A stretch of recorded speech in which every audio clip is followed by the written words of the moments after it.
శ్రీ గురుభ్యో నమః. శ్రీమద్భాగవతమునకు మాస్టారు ప్రసాదించిన వివరణను చెప్పుకుంటూ ఉన్నాము. అందులో భాగంగా భూగోళము, అటుపైన వివిధ ద్వీపములు, వర్షములు, వాటి వర్ణన ఆ సందర్భంలో ఉన్నామండి. ఈ లోకాలోక పర్వతమునకు దానికి వెలుపలను గల ప్రదేశమునందు అంతర్యామిగా నారాయణుడు ఉన్నాడు. వానియందు సకల దేవతలను సృష్టి కార్యమునందు నిమగ్నులై పనిచేయుచున్నారు. ఈ లోకములయందు తేజస్సు, శౌర్యము మొదలగు గుణములను ఉత్పాదించుచు నారాయణుడు ఉన్నాడు. వానియందే లీనమై ఉన్న ధర్మము, విజ్ఞానము, వైరాగ్యము మున్నగు వైభవములు వానిని కొలుచుచు జీవులలో సాధనా మార్గములుగా అర్చింపబడుచున్నవి. ఇంకను విశ్వక్సేనుడు మొదలగు పరివారముతో నిలబడి అంతర్యామి ఈ పర్వతమున తన చతుర్బాహువులతో ఆయుధములతో దర్శింపబడుచున్నాడు. ఇక్కడ మాస్టర్ చెప్తూ ఉన్నారండి, 4 దిగ్గజములుగా వర్ణింపబడిన శక్తులకు ఆధారములే చతుర్బాహువులు. ఆయుధములనగా శంఖము, చక్రము మొదలగునవి. అందు పరిధి నుండి కేంద్రములోనికి తిరుగుచున్న ఆయుధమే శంఖము, కేంద్రము నుండి పరిధికి తిరుగుచున్నదే చక్రము. ఈ మొత్తము పరివారముతో అతడు కల్పాంతము తన రూపమును ప్రదర్శించుచుండును. అనగా ఒక బ్రహ్మకల్పము కాలము వరకును ఒక్కొక్క బ్రహ్మాండము అతని రూపముగా నిలబడును. ఈ రూపము తన యోగమాయచే కల్పింపబడుచున్నది. యోగమనగా వివిధ లోకముల ఏకత్వము, మాయా అనగా లేనిది ఉన్నట్లు ఏర్పడుట. ఇది నీటి నుండి మంచుగడ్డ ఏర్పడినట్లు. ఇట్లా పర్వతమున నారాయణుడు వివిధ మంత్రములను రక్షించుచూ నిలబడి ఉండును. మంత్రములనగా రహస్యములు, సృష్టి రహస్యములు తన యందు లీనమై ఉండునని అర్థము. ఆ ప్రదేశమునందు అప్పుడు అతడు తప్ప మరి ఎవ్వరునూ చెరించుటకు వీలు లేదు. చెరించినచో అతని యందు లీనమై అతడుగానే ఉండవలెను. ఇట్లెప్పుడును అతని పరివారముతో ఉన్నను తానొక్కడే ఉండును. ఒక్కొక్క సూర్యుని చుట్టూను ఏర్పడునది ఒక్కొక్క బ్రహ్మాండం అనబడును. సూర్యులు చాలామంది ఉన్నారు కదండి. ఒక్కొక్క సూర్యుని చుట్టూ ఏర్పడేటువంటిది ఒక్కొక్క బ్రహ్మాండం అట. బ్రహ్మాండం అనగా బ్రహ్మగ్రుడ్డు. అదండి బ్రహ్మాండం అంటాం మనం. బ్రహ్మాండం అంటే ఏంటి? బ్రహ్మగ్రుడ్డు. కోడిగ్రుడ్డి నుండి కోడి పిల్ల పుట్టినట్లు దీని నుండి సృష్టికర్త జీవరాశులుగా వెలువడును కనుక బ్రహ్మాండం అనబడెను. సూర్యునకు అటూనిటు 25 కోట్ల యోజనముల దూరమున ఈ గ్రుడ్డు డిప్ప ఉండును. అంటే 25 కోట్ల యోజనముల, చూడండి ఎంత దూరమో, 25 కోట్ల యోజనముల దూరమున ఆ సూర్యుడికి, అంటే ఆ సూర్యుడి కేంద్రంగా తీసుకుంటే 25 కోట్ల యోజనముల దూరమున ఈ గ్రుడ్డు డిప్ప ఉండునట. ఆ డిప్ప లోపల ఉన్న చోటులో ఆకాశము, దిక్కులు, స్వర్గము, మోక్షము, నరకము అనబడునవి నిర్ణయమగుచుండును. దేవతలు, జంతువులు, మనుష్యులు, నాగములు, పక్షులు, తృణములు, పొదలు, పూలతీగల వరకు సర్వజీవుల యందును సూర్యుడే ఆత్మగా ఉన్నాడు. సూర్యుడే ఆత్మగా ఉన్నాడండి. మీకు ఇప్పటికీ మన భూమండల నిర్మాణమును గురించి తెలిపితిని. ఇక మిగిలిన సృష్టిలోని నిర్మాణములను, కొలతలను వివరింతును. ఈ బ్రహ్మాండము నడుమ ఉన్న సూర్యుడు తన వెలుగుచే, వేడిమిచే 3 లోకములను వెలిగించి తెలివి నొందుచున్నాడు. ఈ సూర్యుని సంవత్సర గమనమునందు ఉత్తరాయణము, దక్షిణాయనము, విషువము అను గమనములున్నవి. ఉత్తరాయణమందు మీదికి పోవుట, దక్షిణాయనమునందు క్రిందికి వచ్చుట ఉండును. ఉత్తరాయణమున పగళ్ళు దీర్ఘములై రాత్రులు చిన్నవగును. దక్షిణాయనమునందు రాత్రులు దీర్ఘములై పగళ్ళు చిన్నవగును. విషవములయందు పగలు రాత్రియు సమానముగా ఉండును. అంటే నీకు డే టైం ఎక్కువ ఉండే రోజులుంటాయి, నైట్ టైం ఎక్కువ ఉండే రోజులుంటాయి. ఈ 2 సమానమైన రోజులుంటాయి. పగలు రాత్రి కాలం, పగటి కాలం, రాత్రి కాలం. ఆ పగటి కాలం రాత్రి కాలం సమానమై ఉన్న రోజుల్ని విషువములు అంటారండి. ఇక్కడ మాస్టర్ చెప్తూ ఉన్నారు, భూగోళము తన చుట్టూ తాను తిరుగుచు సూర్యుని చుట్టూను తిరుగుచుంటురు. సంవత్సర గతిలో ఉత్తర దక్షిణ ధ్రువముల ఇరుసు యాక్సిస్ 6 మాసములు ఒకవైపునకు 6 మాసములు ఇంకొక వైపునకు తల త్రిప్పినట్లు తిరుగుచుంటును. ఏ దినమందు మిక్కిలి దీర్ఘమైన రాత్రి మిక్కిలి హ్రస్వమైన పగలు వచ్చునో ఆ మరుసటి సూర్యోదయము నుండి ఉత్తరాయణము ప్రారంభమగును. ఉత్తరాయణం ఎప్పటి నుంచి ప్రారంభమవుతుందండి? ఏ రోజైతే ఎక్కువ రాత్రి తక్కువ పగలు వస్తుందో ఆ పక్క రోజు నుంచి అటండి, ఆ పక్క రోజు సూర్యోదయం దగ్గర నుంచి ఉత్తరాయణం ప్రారంభమవుతుందట. నాటి నుండి పగళ్ళు పెరిగి రాత్రులు తగ్గుచుండును. 3 మాసములలో రాత్రింబగళ్ళు సమానముగా ఉన్న దినము వచ్చును. అంతే కదండి, రాత్రి పగలు సమానమైన దినం వస్తుంది. ఆనాటి సూర్యోదయమునే విషువము అందురు. అది ఏ విషువ పుణ్యకాలం అనబడును. ఆనాడు సూర్యుడు భూమధ్యరేఖను దక్షిణము నుండి ఉత్తరమునకు దాటును. అది ఏ మేషరాశి ప్రారంభమని కూడా అందురు. నాటి నుండి పగళ్ళు పెరిగి పెద్దవై రాత్రులు చిన్నవగుచుండును. మరలా 3 మాసములలో అతి దీర్ఘమైన పగలు అతి హ్రస్వమైన రాత్రి. మళ్ళీ మూడు మాసాలకి 2 సమానమైతాయండి. ఆ తర్వాత మళ్ళీ 3 మాసాలకి దీర్ఘమైన పగలు వస్తుంది, హ్రస్వమైన అంటే తక్కువైన రాత్రి వస్తుంది, అంటే రాత్రి కాలం తక్కువ, అట్లాంటి దినం వస్తుంది.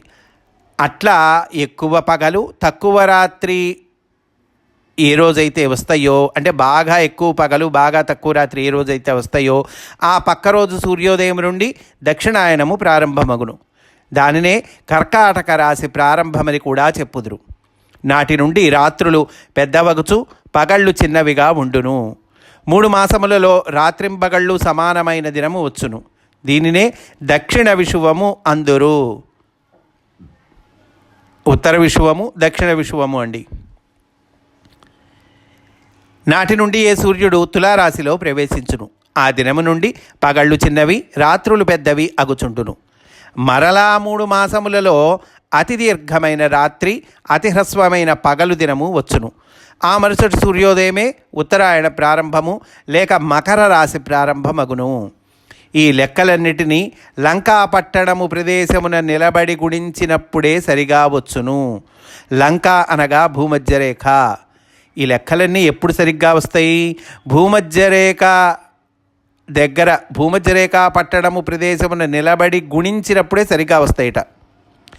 ఈ విధముగా సంవత్సరమున 3 నెలలకు 1 చప్పున 4 పాదములు వచ్చును. అవి ఇప్పటి ఆంగ్ల పంచాంగము ప్రకారము ఈ విధముగా ఉండును. 1 అంటే 4 క్వార్టర్స్ అండి. 3 నెలలు 3 నెలలు చొప్పున 4 క్వార్టర్స్. ఏంటి అవి చూద్దాం. డిసెంబర్ 22వ తేదీ నాడు మకర సంక్రమణము లేక ఉత్తరాయణ పుణ్యకాలము. మకర సంక్రమణం మనం జనరల్గా జనవరి సంక్రాంతి తర్వాత వచ్చేది సంక్రాంతి నుంచి అంటామండి. కానీ ఇక్కడ కరెక్ట్ కొలత మాస్టర్ ఇస్తున్నారు. డిసెంబర్ 22వ తేదీ నాడు మకర సంక్రమణము లేక ఉత్తరాయణ పుణ్యకాలము. ఆ తర్వాత మార్చి 21వ తేదీ ఉత్తర విషువము లేక మేష సంక్రమణము. ఆ తర్వాత జూన్ 22వ తేదీ నాడు దక్షిణాయన ప్రారంభము లేక కర్కాటక సంక్రమణము. సెప్టెంబర్ 21వ తేదీ నాడు దక్షిణ విషువము లేక తులా సంక్రమణము. ఇట్లా 4గా మనము విభజించుకోవచ్చండి సంవత్సరాన్ని. ఇది సూర్యమానం ప్రకారము, అంటే ఆంగ్ల పంచాంగం ప్రకారము. ఈ దక్షిణ విషువము నాడు సూర్యుడు ఉత్తరము నుండి దక్షిణమునకు భూమధ్యరేఖను దాటును. ఆ దక్షిణ విషువముందే ఆ రోజు దాడతాటండి. ఎక్కడి నుంచండి? సూర్యుడు ఉత్తరము నుండి దక్షిణమునకు భూమధ్యరేఖను దాటుతాడు. దక్షిణ విషువం అంటే చెప్పుకున్నాం సెప్టెంబర్ 21వ తేదీ అని. ఈ గమనములను బట్టి సూర్యుని నుండి భూమి స్వీకరించు సూర్యరశ్మి యొక్క కోణములు మారుచుండును. వానిని బట్టి శీతోష్ణ స్థితులను వాయుగమనములను మారును. చాలా ఇంపార్టెంట్ అండి. ఇది జాగ్రఫీ అనుకుందాము లేదా జ్యోతిష్ శాస్త్రం అనుకుందాము, ఏమైనా అనుకుందామండి. ఇది ఒక సైన్సు. సో ఎట్లా అనుకున్నా కూడా ఇది వెరీ వెరీ ఇంపార్టెంట్. పైగా భాగవతంలో చెప్పబడింది, పైగా మాస్టారు వివరణ ఇస్తున్నారు. వానిని బట్టి ఎండాకాలం అంటే సూర్యరశ్మి యొక్క కోణాలు మారుతూ ఉంటాయి. ఆ గమనాన్ని బట్టి, దాన్ని బట్టి శీతోష్ణ స్థితులు, వాయుగమనములు ఇవన్నీ మారుతూ ఉంటాయి. వాన్ని బట్టి ఎండాకాలము, వానాకాలము, చలికాలము ఏర్పడును. ఋతుధర్మములు మారుచుండి చెట్లు, జంతువులు, నరులు జనన మరణాదులను పొందుచుందురు. ఆయుర్దాయము, గర్భధారణము మున్నగునవన్నీ సూర్యచంద్రగతులకు ఆధారముగా ఏర్పడును. ఉత్తరాయణమున మీదికెక్కుట అనగా భూమిపై ఉన్న జలములు ఆవిరులై మేఘమండలములకు ఎక్కును. దక్షిణాయనమున క్రిందికి దిగుట అనగా మేఘములు ఘనీభవించి అందలి నీరు వర్షముగా దిగివచ్చును. అంతేకాక విద్యుత్ అనబడు ప్రాణశక్తి ఏర్పడి ఉరుములు మెరుపులతో దిగివచ్చి విత్తనములను మొలిపించుట మున్నగు ప్రక్రియలు ఏర్పడును.